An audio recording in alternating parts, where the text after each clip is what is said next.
we've gone a long time like dissecting like Chicago politics, which I think is important, and I want to like start to infuse like restorative justice into this conversation, right?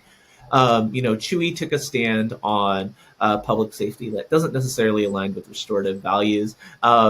Chicago is a place that is centered in national news coverage about, being so violent.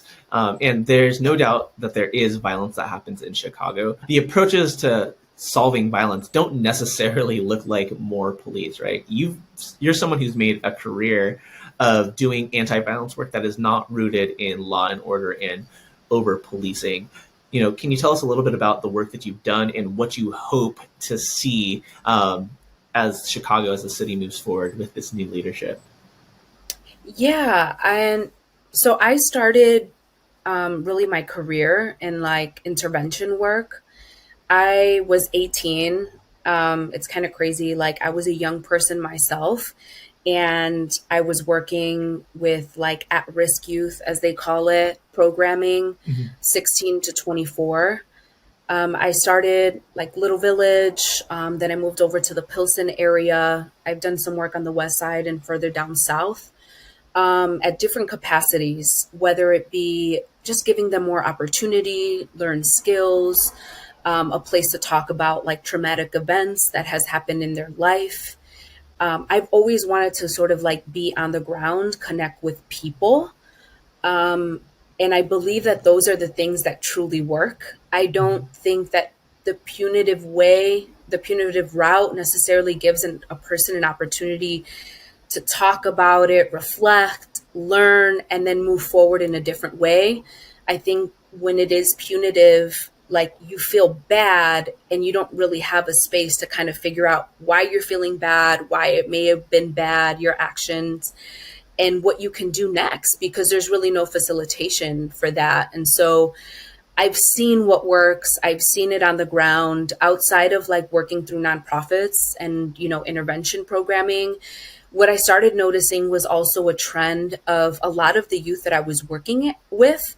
They would get kicked out of school, leave school, they were failing, and that there was like no true advocate within the school system.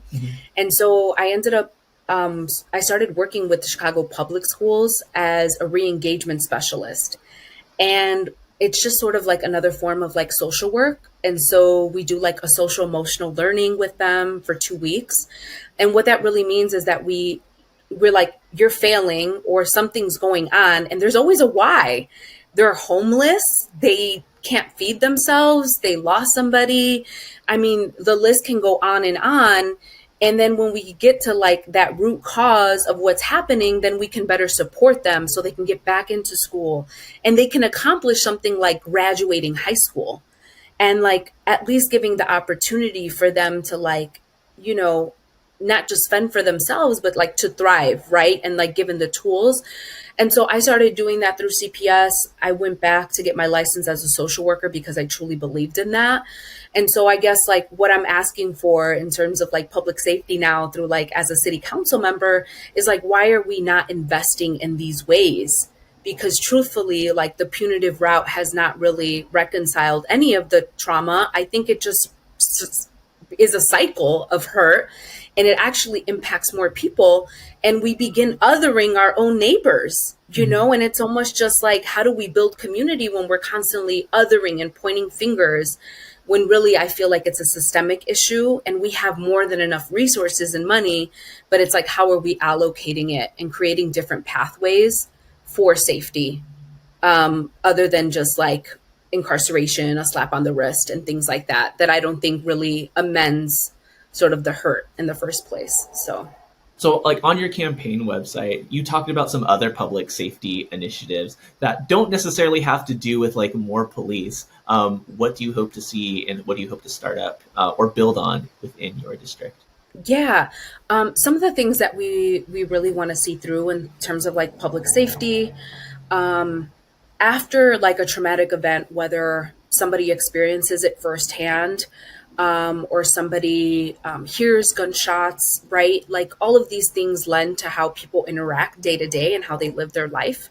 And so how do we create sort of like a hotline for somebody to call in, and report an incident, but most importantly, helping them work through like how it's affected them, what they need, the type of care that they need.